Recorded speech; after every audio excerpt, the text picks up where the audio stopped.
Karmazinų pilkapiai ko gero seniausios kapinės Lietuvoje.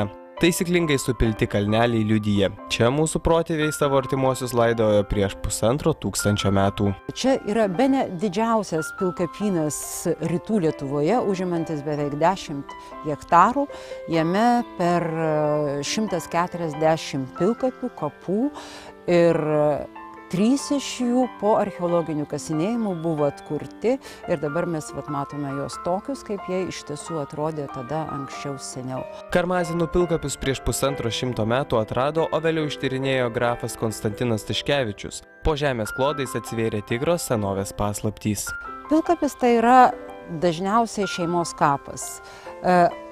Sudegintus mūsų protėvių palaikus su papuošalais, ginklais, viso tuo, kuo jam tikriausiai prireiks aname gyvenime.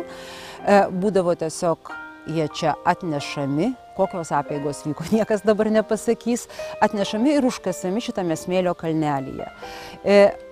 Ir paprastai supilama palaikai vakarų kryptim, kadangi šalia teka Neris, kad mūsų mirusiajam būtų patogiau nusigauti į vakarus, į mirusiųjų šalį. Vietos gyventojai iki pilkapius atrado archeologai nežinojo, kad čia būta kapinių, bet gąsdino vienas kitą baisiomis istorijomis. Va tuo keliu, kuris kadaise vedė į Vilnių, važiuodami žmonės, jie išvažiuodavo labai anksti ryte, žinoma, kad iš ryto būti Kalvarijų turgui, tai jiems čia dažnai vaidendavosi. Jiems čia vaidendavosi sėdinti moteriškė baltai apsirengusi ir verkianti ir prašanti paimti į ratus ir pavėžėti.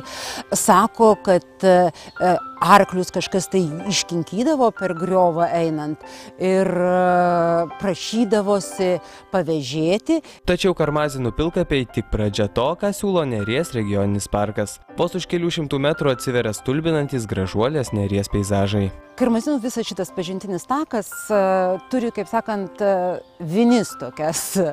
Tai yra Neris, kur tu gali praeiti palei kraštą Neries ir pamatyti ją be galo tokią gražią, natūralią. Įstabaus grožio skardžiai, vienas už kitą nuostabesni vaizdai. Upės tekmėje galite išvysti ir tai, ką greičiausiai paliko žmogus, tas, kuris savo protėvius laidojo ant upės kranto. Mitologiniai akmenys, jų yra labai daug visoje parko teritorijoje, bet ypač daug Neryje. Ir čia jau mena tie mitologiniai akmenys tuos laikus, dar prieš istorijos laikus, sako mena. Tai tiesiog mitai, padavimai užrašyti ir dar tebegyvi vietinių žmonių lūpose mums apie tai bando papasakoti.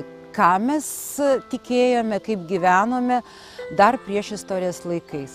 Karmazinų pažintinis takas tai tik vienas maršrutas, kurį siūlo Neries regioninio parko lankytojų centras Dūkštose. Čia atvykę turistai gali tikėtis net ir išskirtinių pramogų, pavyzdžiui, ekskursijos naktį. Turime ekskursiją, kurią siūlom savo lankytojams praeiti naktį palei Dūkštą.